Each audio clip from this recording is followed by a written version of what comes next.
Bonsoir à tous. Ce soir, je vous emmène à Gilly-les-Citeaux, une commune de 720 habitants, nichée à côté de l'abbaye de Citeaux et le Clos Vougeot. Alors, effectivement, ici, le patrimoine architectural est riche. Il est hérité des moines, mais il y a d'autres institutions, notamment le Café Charles, du nom de son ancien propriétaire.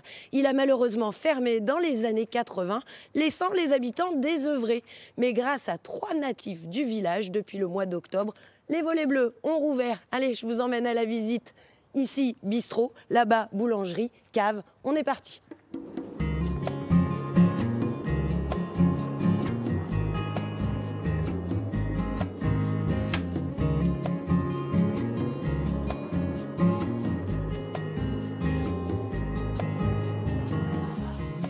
Bénigne, bonjour. Bonjour.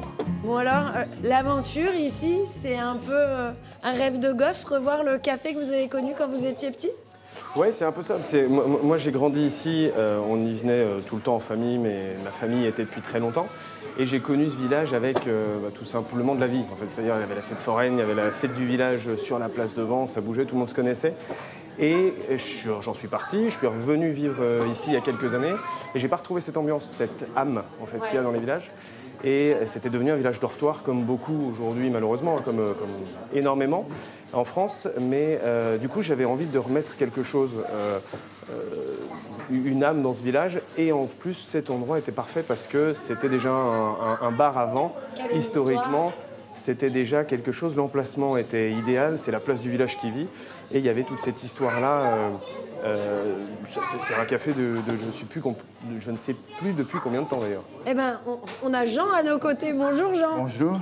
Vous avez toujours connu, vous connaissez bien l'histoire du village. Ce bistrot, il existait depuis quand? Il existe depuis le 19e siècle, début du 19e siècle certainement, parce que l'origine du café Charles date de 1864. Okay. Mais cette maison appartenait à la famille Médal, le boucher, qui était aussi cabaretier à l'époque. Ah oui, il y avait de l'ambiance. Hein. Il avait épousé une famille Mongeard, ça dira quelque chose aux habitants.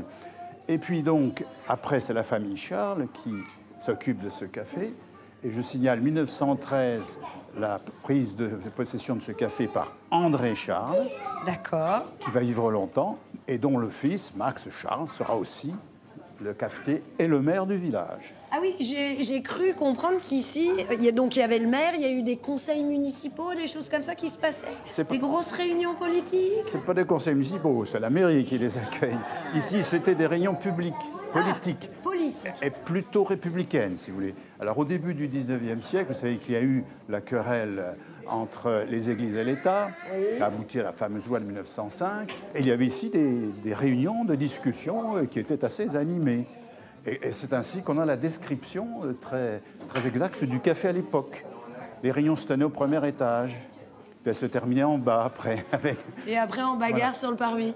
Non, pas de bagarre, mais c'était quand même assez dur. C'est pas votre ambition, Bénigne, vous? Quelle est l'idée ici avec ce bistrot, cette boulangerie, la cave? Parce que vous n'êtes pas tout seul dans cette aventure. Non, c'est que justement, nous, moi, quand j'ai plus vu aucun habitant, parce qu'avant, ici, c'était une habitation, jusqu'à il y a à peu près 2 ans, quand j'ai plus vu aucun locataire, j'ai demandé au propriétaire. Je me suis dit, ça coûte rien de demander. Puis j'avais cette idée de bar qui restait. Les propriétaires étaient emballés, puisque c'est les petits-enfants des anciens propriétaires du bar, exactement. Et du coup, le maire aussi était emballé. Et donc mon frère m'a présenté Édouard, qui est le boulanger. Et là, on en a discuté, on a dit que ce serait bien de faire plusieurs services au lieu d'un seul grand café au milieu, c'est d'avoir plusieurs services pour les locaux, les gens des villages autour et puis tous ceux qui veulent, que ce soit les touristes et autres. Donc l'idée, c'est vraiment de pouvoir travailler ensemble. On est 3 structures totalement indépendantes les unes des autres, mais l'idée, c'est de travailler intelligemment ensemble parce qu'on est plus fort ensemble plutôt que évidemment indépendant. Et ça a l'air de marcher, on le voit derrière nous, il y a du monde? Ça va, ça a l'air de ça marche pas trop mal en tout cas ces derniers mois. C'est encore récent, hein, ça a ouvert en octobre, mais l'idée c'est que toutes les générations se mélangent. Et ça, c'est même pas quelque chose que j'ai mis en place, c'est quelque chose que je voulais, mais qui s'est fait automatiquement. Vous avez des anciens du village qui sont là en même temps que des jeunes de 15-16 ans, voire plus jeunes. Des fois, j'ai l'habitude de dire que je fais un peu crèche, parce que je me retrouve avec une dizaine d'enfants de tous les âges. Mais c'est ça aussi la vie de village, justement. C'est que tout le monde peut se rencontrer, quels que soient les âges, échanger les expériences. Et ça, je pense que c'est important aujourd'hui pour nous tous, c'est d'avoir des échanges d'expériences et d'avoir ce lien social qu'on avait perdu pendant quelques années aussi. Ce que je vous propose, c'est que je vous abandonne. Je vais aller voir les boulangers, ils sont en plein boulot. Et puis je reviens après, ce sera à peu près l'heure de l'apéritif.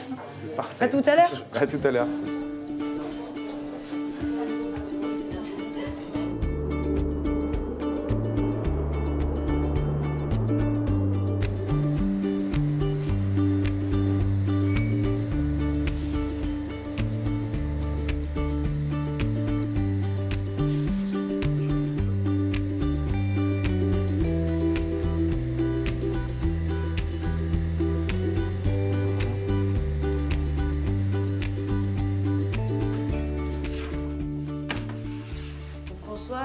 On en sort combien par jour des pains comme ça? Environ des graines 30 et au total environ 80. 80, ça fait à peu près 60 kilos de pain par jour. On cuit 6 jours sur 7. Donc ça a démarré en octobre, ça veut dire que ça marche plutôt bien? Plutôt très bien. Plutôt très bien. Les habitants du village et des villages environnants répondent bien. Sont très contents de retrouver une boulangerie de proximité. Et vous attendiez à un tel succès? Non, pas forcément. On espérait en tout cas. Mais on a tout mis en œuvre pour. Mais non, ça reste une agréable surprise.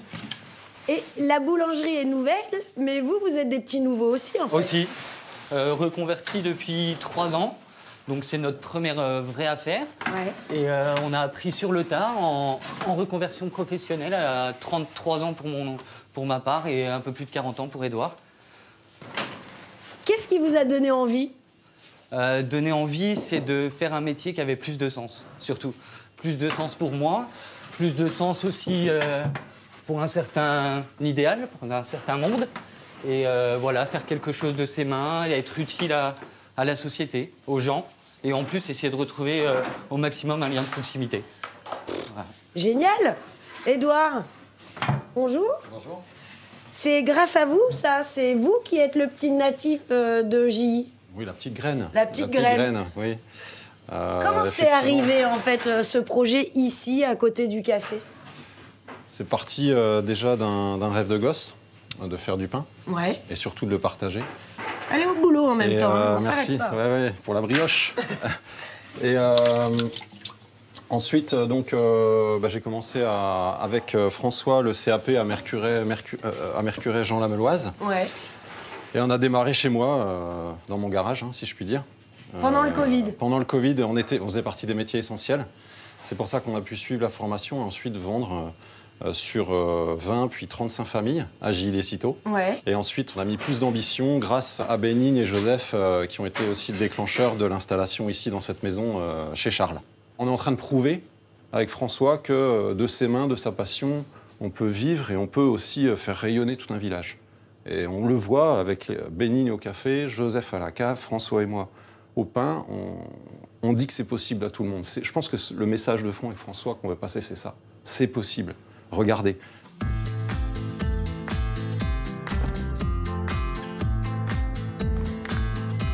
Allez au caveau.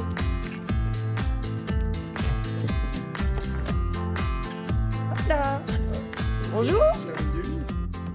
Alors vous êtes le frère de Bénigne? Exactement, je suis le grand frère de Bénigne. Et vous vous retrouvez au Clapier? Oui, alors ça s'est fait en 3/4 d'heure de temps. D'accord. La semaine suivante, on visitait et on a pris la décision de signer. Sauf Et il restait un bout ici? Et en fait, je me suis dit, mais l'idée est géniale, j'ai envie de faire partie de l'aventure. Parce que vous, votre vrai métier, c'est négociant. Je suis négociant en vin, exactement. Et ici, il se passe quoi alors? Alors ici, c'est une cave à vin, c'est une cave un peu spéciale où on a mis que des vins de copains, des vins avec des jolies histoires derrière, avec des gens du village, des villages autour. Et on avait envie de mettre à l'honneur vraiment une petite cave comme ça pour faire plaisir aux gens. Pourquoi vous avez souhaité participer à ça? Parce que vous n'aviez pas besoin, franchement. Non, alors j'avais pas besoin, mais pour moi, je trouvais qu'on sortait d'années de Covid compliquées. On se retrouvait dans des périodes de vie difficiles où les gens se sont renfermés sur eux. Et pour moi, à titre personnel, je trouvais que c'était important de retrouver du lien social comme on a connu dans nos villages. Il faut imaginer qu'à Gilly-les-Citeaux, on a eu la chance de connaître, quand j'étais enfant, je crois que moi j'ai connu entre 4 et 5 bars qui étaient là. On avait une boucherie, on n'avait pas de boulangerie, mais on avait une épicerie fine, des garagistes. En général, toutes les histoires, tous les vendredis, tous les moments, ça termine au bistrot. Alors, généralement, ça se finit au bistrot et on s'y retrouvera tout à l'heure. Bon, on y va. Allez, on y va. Allez, on y va.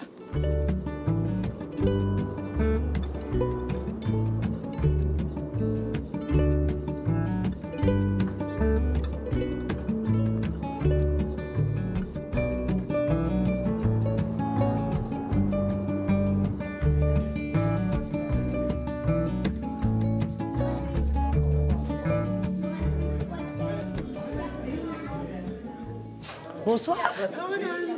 Il y a toujours du monde comme ça ici? Très souvent, oui. Chaque fois que je suis venue, il y avait du monde, oui. Alors, nous, on arrive de Dijon avec ma sœur qui est suisse et sa famille. Et voilà, on avait vu qu'il y avait la galette sur Internet, sur Facebook. Et voilà, on vient manger la galette. Et c'est vivant, il y a des petits jeux pour les enfants, il y a des petits jeux de flèches. Et voilà, on est content. On est content. Super, Voilà. bonne continuation. Merci, madame. Merci, au revoir. Moi, je continue ma petite balade. Bonjour. Bonjour. Alors, dites-moi, est-ce que vous êtes un habitué? Ben, je viens de temps en temps, j'aime bien. J'ai fait sa connaissance du patron. Il est sympa. Puis c'est un endroit où ça va animer, c'est bien. Vous êtes de Gilly? Non, je suis Nuit Saint-Jean. Ah oui, et pourtant, il y en a des bistrots à Nuit Saint-Jean. Ouais, mais c'est bien, on vient là, c'est sympa. Puis ça anime le village aussi. C'est ça. Est-ce que c'est important, ces lieux, pour animer les villages? Ah ben oui, comme c'était avant. On emploie beaucoup le mot avant. Comme c'était avant. Moi, à Plombières-les-Dijon, où je suis né, il y avait 8 bistrots. Maintenant, il n'y a plus rien. C'est ça, voilà. Mais là, ça ranime la ville. C'est très bien. Super, bah, je continue. Merci. Ben, en prie. Bonne discussion. Oui, là, je viens interrompre une partie de jeu. Bonsoir. Bonsoir. Alors, je viens aux nouvelles. On vient jouer dans les bistrots maintenant. Voilà, tout à fait. Pourquoi? Un moment de détente, un plaisir en famille, tout simplement. Et pourquoi pas à la maison? Parce que c'est plus convivial, il y a des gens autour, il y a une petite ambiance, on se fait servir des boissons. Voilà. Il devrait y en avoir plus, des endroits comme ça? Oui, vraiment. Bon, bah, on vous laisse jouer en famille, alors. Merci. Bon, vous voyez, le bistrot, c'est le lieu pour tout le monde. Alors, ça va être notre tour pour en profiter. Bonne soirée à tous. Alors, je vais m'installer où, moi? Je vais squatter avec les hommes, tiens. Ouais, ça y est, j'ai fini de travailler.